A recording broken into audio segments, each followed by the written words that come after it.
ছাত্রলীগের সাবেক নেতা এবং কর্মী হিসাবে কথা বলে যাই। আজকে আমি বলে আসছি যে আমার যত তকমা আছে সব তকমা তোমরা নিয়ে যাও। আমার মানবতাবাদী বলতে এখন তোমরা বেঈমান বলো, কোনো অসুবিধা নাই। শেষ বিন্দু পর্যন্ত আমি বঙ্গবন্ধু কন্যা জননেত্রী শেখ হাসিনার সাথে আছি এবং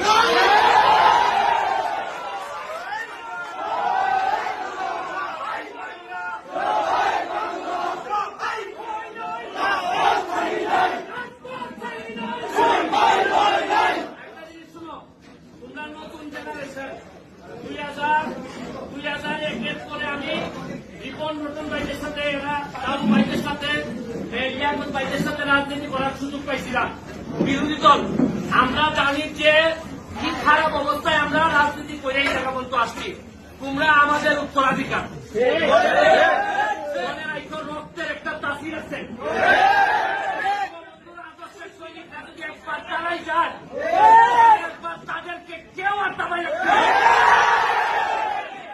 আমার ছোট ছোট ছাত্রদেরকে এরা মাথা ব্রেইন ওয়াশ করছে, এরা জানে না কাদের বিরুদ্ধে এরা যুদ্ধ করতেছে। আজকে যদি এরা ক্ষমতা থেকে পতন করতে পারে, কালকে এদেরকে রাখতে পারে ভালো যাবে। জামাত শিবির ক্ষমতা নিবে, এরা জানেই না এরা কিসের জন্য যুদ্ধ করতেছে, এরা জানেই না। যতটুকু পারো ছোট ভাই যারা আছে বুঝাবা, তবে এদের সাথে যারা জামাত বিএনপি ছাত্র শিবির যারা আছে তাদেরকে প্রতিহত করার জন্য বাংলাদেশ ছাত্রলীগ একটা বড় ভূমিকা রাখবে।